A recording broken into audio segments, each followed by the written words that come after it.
today we're really digging into some fascinating accounts. Stuff that kind of sits on the edge of what we understand. You know, we've got a bunch of personal stories, really eerie encounters, strange things happening. Yeah. And even some pretty compelling photos and videos that you've sent in. Exactly. And these aren't like made-up stories or just legends people pass around. Right. These came straight from the people who actually lived through them.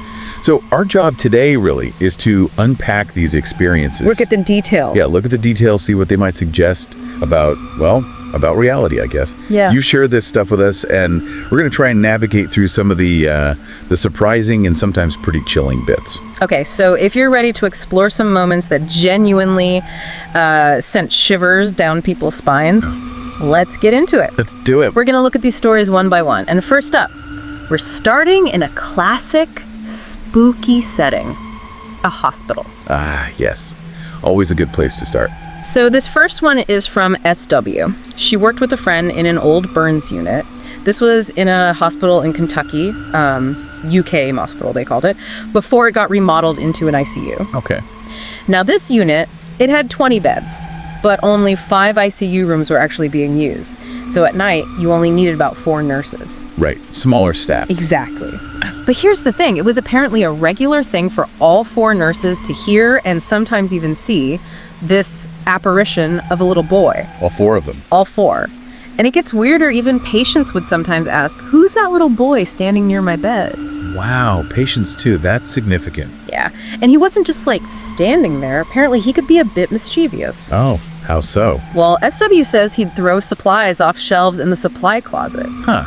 Physical interaction. And turn on TVs in empty rooms that were closed off. Okay, classic poltergeist type activity almost. Kind of. So Okay. one night, SW and her friend thought, right, let's try and catch this. They went into one of those rooms where the TV kept turning on by itself, and they just started taking photos and videos. Didn't see anything with their own eyes at the time, but when they looked back at what they captured, they were totally shocked. SW was adamant. She told us the photo wasn't messed with. It was 100% real. You know, what's really interesting there is the consistency. It's not just one nurse having a weird night.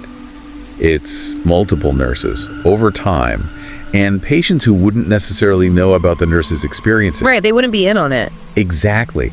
That kind of shared experience, especially from unrelated people, that really adds weight in trying to understand these things. It suggests something objective might be happening, not just perception. Something beyond just like nerves on a night shift. Precisely. Yeah. And then they try to document it, and they get this photo. SW believes it's the boy, maybe someone who died there. It just grounds the whole thing, doesn't it? It really does. That collaborative testimony plus the photo. It makes you think. Definitely. What does it mean when something seems to interact physically and is seen by so many? Hard to say. But, okay, shifting gears a bit. Our next story isn't exactly a ghost. More of an unsettling real-world encounter. This one's from Ush in Ireland. Okay. It starts back in 2017. Ush and a friend found this abandoned house, had some stables with it. Right. Exploring abandoned places, classic. Yep. And as they looked in one of the stables, they realized someone was actually living there. Found bedding, clothes, bottles, that sort of thing. So not so abandoned. Not completely. They got a bit spooked, understandably, and decided to leave before whoever it was came back. Smart move. So fast forward nearly a year, February 2018, Ush, his friend, and another boy decided, maybe on a dare, to go back. Oh boy. But this time, they went at night. Of course they did. And when they got there, the stable where they had found the bedding and stuff, it was burned. Whoa. Okay, that escalates things. Yeah, so they kind of poked around a bit, then decided probably best to leave again. But before they left, Ush just leaned into the burned stable, quick look, didn't see anyone. Then, as they're walking away, one of them steps on something, makes a really loud noise. Uh-oh. And that must have alerted someone, because as they pass the other stables, one of the boys looks back, sees someone leaning out of one of the stable doorways. Jeez. They actually videoed the whole thing, apparently, but you don't see the person clearly in the video. But Ush said the person started following them. Following them. Okay, that's terrifying. Yeah, they got out of there quick. You know, this story, it taps into a different kind of fear, doesn't it? Yeah. It's not the supernatural unknown, it's the human unknown. Totally. Finding signs of life. Yeah. Then the burned stable. Yeah. That's just pure unease building up. Yeah, like what happened here? Exactly. And then being followed. Even if you don't see them clearly on camera, the feeling of being pursued, that immediate gut reaction, it's powerful. It really is. It raises that question, what's scarier? Something you can't explain, like a ghost or a real person out there in the dark, and you have no idea what they want. That's a tough one. I think the real person often feels more immediately dangerous. It can, yeah. Yeah. Because it's tangible, it operates by rules we understand, even if those rules are threatening. Makes you wonder what was going on there. Okay, next up, we have an account from Jay. He moved back into his childhood home recently. Okay, familiar territory. Yeah, lived there from when he was 9 till about 17. And he says he's always kind of felt something, a presence in the house. The long-term feeling. Right. He mentioned a couple of things from when he was younger. One time, feeling a hand run through his hair when he was definitely alone. Ooh, creepy. And another time, everything on a bookshelf in the hallway just flew off. No reason, just bam. Okay, so physical events again. Yeah. Those things, plus other odd occurrences, kind of convinced him the place was haunted. Fair enough. So he moves back into his old room, and he decides, why not set up his daughter's baby monitor, see if it picks up anything. Using tech, interesting. And he gets an alert on his phone. Movement detected. When? Was anyone there? That's the thing. His dad was out. He and his partner were both downstairs. Nobody else was in the house. So later, he watches the footage with his sister, and it shows the door to his room flying open. Flying open, not just drifting. Flying open. His sister apparently was terrified. Told him not to sleep in there, that something was definitely going on. I can imagine. But Jay, he doesn't feel threatened by it. He admits he has no clue what could have made the door do that, but he's not scared. Now that is interesting, the difference in reaction. Right. You've got this presence or whatever it is that seems consistent over years. Jay's lived with it, maybe he's habituated to it, feels calm-ish. Pretty familiar, yeah. Whereas his sister, seeing that clear evidence on the monitor, boom, immediate fear, it really shows how personal history with a place, or maybe just personality, shapes our response to the unexplained. Definitely. And again, technology playing a role. Trying to get that objective proof. It's fascinating how someone can live with that and feel okay while someone else sees it once and is totally freaked out. Speaks volumes about perception. It really does. Okay, what's next? Okay, this next one. It's pretty intense. It's from Jonas. And what happened to him actually set him on this lifelong search, trying to understand the paranormal. Ah, a life-changing event then. Seems like it. He was about 9 years old, shared a room with his brother. Jonas was on the top bunk, brother on the bottom. Got it. So one night, he wakes up, needs the bathroom, but he waits because he can hear music faintly. Gary Newman's Cars. Okay, specific. Yeah, and he figures his dad's in the bathroom listening to it. But then the song ends and immediately starts playing again. On repeat. Yeah.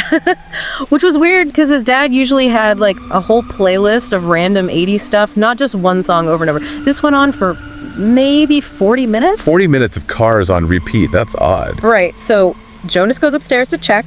Bathroom door slightly open. He pushes it. Nobody there. Just the stereo playing that same song.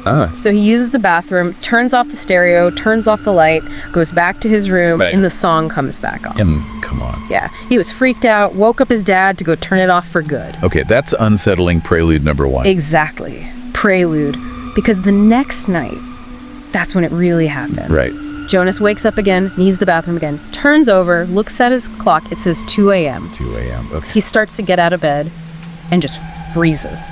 Completely paralyzed. Half his right leg is already over the side of the bunk. Sleep paralysis. Sounds like it, but wait. As he's frozen there, he looks down. And on the floor, there's a boy. A boy. Yeah.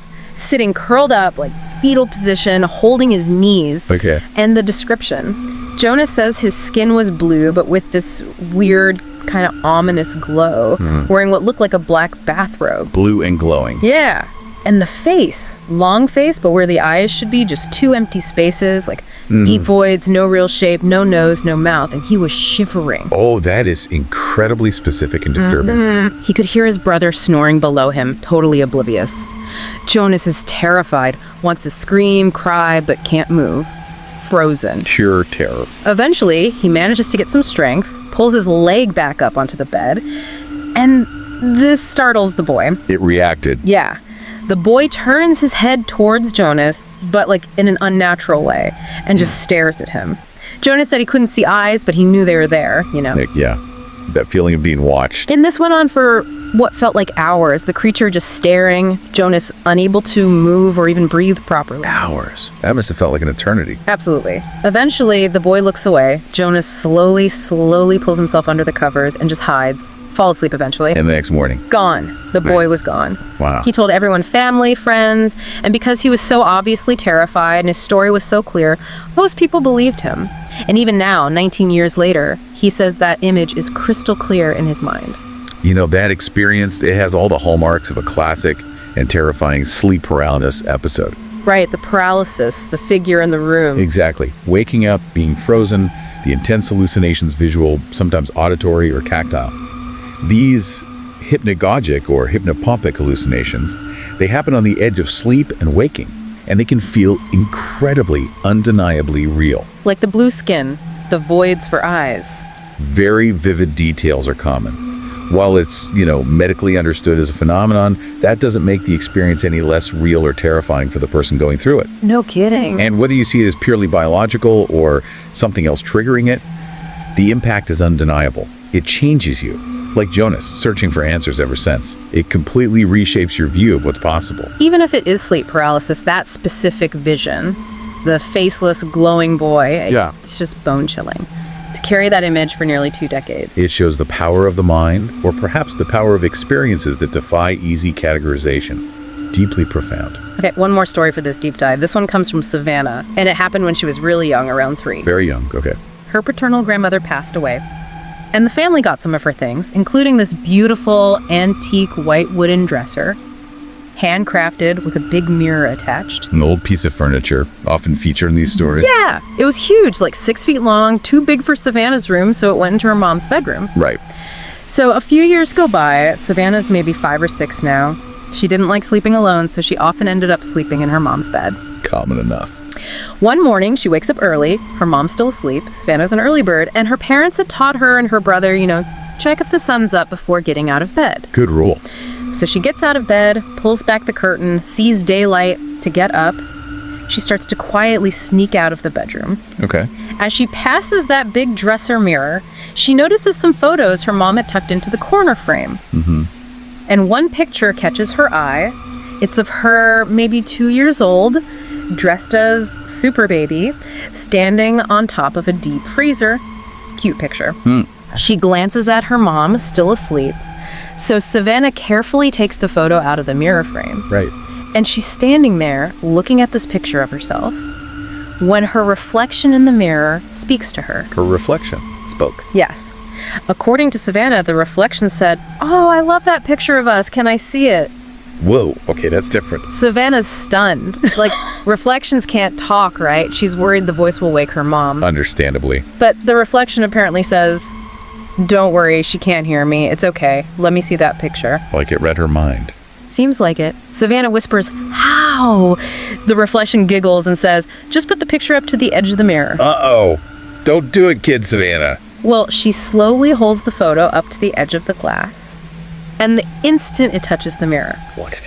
the reflection snatches it, pulls it through to her side, and stands there holding the photo, smiling. It took the physical object through the mirror. That's what Savannah says happened. Now she's really getting nervous, thinking she'll get in trouble if her mom wakes up and the photo's gone. Yeah, that's a problem.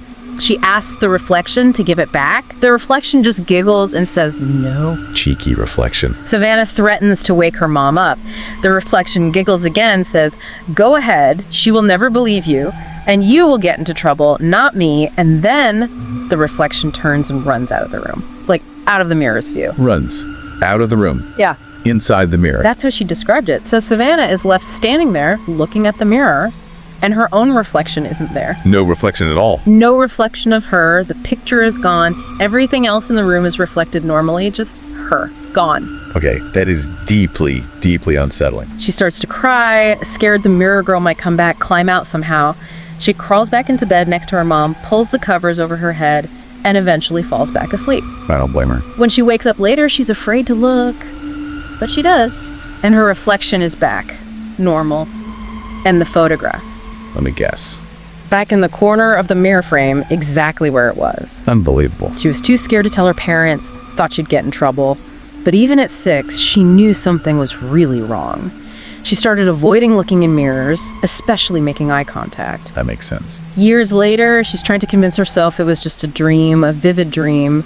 But she says it still doesn't feel like a dream. That lingering doubt. Yeah, and the dresser. Not long after this, the bolts holding the mirror broke, and the mirror itself cracked. Huh. Coincidence. Who knows? As an adult, she's still bothered by it. She looked up what dreams like that could mean. The closest thing she found mentioned schizophrenia causing hallucinations, but she was only 6. No history of mental health issues then or since. Right, very young for that kind of diagnosis, and usually other symptoms would manifest over time. So she still thinks there was something more to it, and she's still wary of mirrors, especially alone. That is an absolutely extraordinary story, especially for a child. The interaction, the dialogue, the physical element of the photo being taken, and then the reflection disappearing and running off. It defies any easy explanation. Completely. You know, mirrors have such a long history in folklore and superstition, seen as portals, reflections of the soul, ways to scry, all sorts of things. Sure. For a young child's mind, already maybe more open or sensitive, to have an experience like that, whether it's an incredibly complex hallucination, a dream state bleeding into reality, or something else. Something genuinely external. That's hard to say. But the psychological impact is undeniable. The fact she still carried that wariness, that memory, it shows how profoundly these events can affect us. Did that dresser, that mirror, somehow act as a focal point, a conduit, especially for a young imagination? It's a wild thought. Your own reflection turning against you, stealing something, that's nightmare fuel right there. Absolutely. It really blurs the lines. So, I mean, look at these stories we've covered. A hospital spirit seen by multiple people. The mischievous boy. Ush's genuinely scary run-in with someone in that abandoned stable. The human unknown. Jay's long-term presence caught on a baby monitor. Familiar, yet unnerving. Jonas's paralyzing vision of that faceless blue boy. The sleep paralysis entity. And Savannah's talking, thieving reflection. A mere incident, yeah. It really does feel like pulling back a curtain on things we just don't encounter every day. Or maybe we do and just don't notice. What really stands out, I think, is how personal and raw these experiences are. Yeah. And the lasting impact. For Jonas, it led to a lifelong quest. For Savannah, a lifelong wariness. It's not just a weird anecdote. It fundamentally shifts something for the person involved. Definitely challenges your view of reality. It absolutely does. It shows how many ways our perception can be, bent or broken. Well, that wraps up our look into these really fascinating and, pretty chilling stories you sent in. Thanks for joining us for this. It's been quite a journey through these accounts. So what do you make of it all? What could be out there? Just maybe. Just beyond the corner of your eye. Something to think about.